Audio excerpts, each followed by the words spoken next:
இங்க ஒரு சூனியக்காரி ஒரு ப்ளூ கலர்ல இருக்கக்கூடிய ஒரு லிக்விட எடுத்துட்டு வந்து அங்க இருக்கிற ஒரு பையனுடைய காதலியே ஊத்திடுறா. ஊத்துனதுக்கு அப்புறமா அந்த பையனுடைய மூக்குலயும் காதலியும் புகையா வருது. இப்ப இந்த பையனும் அந்தரத்துல பறந்துகிட்டே ஒரு எலியா மாறிடுறான். இப்ப இந்த பையனும் அந்த சூனியக்காரிய பார்த்துட்டு பயந்து ஓடுறான். ஆனா இந்த சூனியக்காரி இவனை அசால்ட்டா புடிச்சிட்டு இவனை நசுக்கி சாகடிக்கிறதுக்காக ஒரு சுத்தியில கேக்குறா. ஆனா அதுக்குள்ளேயே அங்க ஒரு வெள்ளை எலி ஒண்ணு வந்து அந்த சூனியக்காரியுடைய விரலையே கடிச்சிருது. இப்ப இவங்க ரெண்டு பேருமே அங்க இருந்து தப்பிச்சு ஒரு ஏர் வென்ட்டுக்குள்ள வந்துடுறாங்க. ஆனா அப்ப கூட அந்த சூனியக்காரி அந்த ஏர் வென்ட்டுக்குள்ளேயே கைய விடுறா. நல்ல வேளையா இவங்க ரெண்டு பேருமே கீழே இருக்கிற ஒரு ஹோல்ஸ் வழியா தப்பிச்சு போயிடுறாங்க. ஆனா இந்த சூனியக்காரி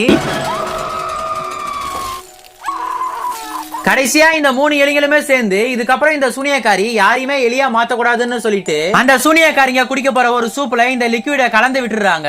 இங்க ஒரு எலி ஒரு கண்ணாடி பாட்டில இருக்கக்கூடிய ஏதோ ஒரு லிக்விட் மாதிரி ஒண்ணு எடுத்துட்டு வந்து அங்க கிச்சன்ல சமைச்சிட்டு இருக்கிற ஒரு சூப்ல ஊத்தலாம்னு சொல்லிட்டு பாக்குது. இப்போ இந்த எலி அந்த பாட்டிலுடைய மூடியை கட்டிட்டு அதுக்கு பக்கத்துல இருக்கிற ஒரு பெரிய கரண்டி ஒண்ணு எடுத்து அதுக்கு மேல இந்த கண்ணாடி பாட்டில வச்சு இப்ப கொஞ்சம் கொஞ்சமா அந்த கரண்டியை கீழே இறக்கும் போது அந்த டைம் பார்த்து ஒரு செஃப் வந்து அந்த சூப்பை டேஸ்ட் பண்றதுக்காக வராரு. உடனே இந்த எலி அந்த கரண்டி மேல ஏறி நின்னு அந்த பாட்டில கீழே விழாம பாத்துக்குது. இப்ப இந்த கிச்சன்ல திடீர்னு தீ பிடிச்சுக்குது. அந்த டைம் பார்த்து இந்த எலி அந்த லிக்விட் அந்த சூப்புக்குள்ள போட்டுருது. இப்ப அந்த லிக்விடும் அந்த சூப்புக்குள்ள நல்லா மிக்ஸ் ஆகி எதுவுமே தெரியாத மாதிரி மாறிடுது. அதுக்கப்புறமா இந்த சூப்பை அங்க இருக்கிற எல்லாருக்குமே சர்வ் பண்றாங்க. சரி, அந்த சூப்பை யாரு குடிக்கிறாங்கன்னு சொல்லி பார்த்தா இங்க இருக்கிற எல்லாருமே ஒரு பயங்கரமான சூனியக்காரிங்க. இப்ப இங்க ஒரு சூனியக்காரி அந்த சூப்பை குடிச்ச கொஞ்சம் செகண்ட்லயே அப்படியே பறந்து போய் மறைஞ்சு போயிடுறா. என்னடான்னு சொல்லி பார்த்தா அந்த சூனியக்காரி ஒரு எலியா மாறிட்டு இருக்கா.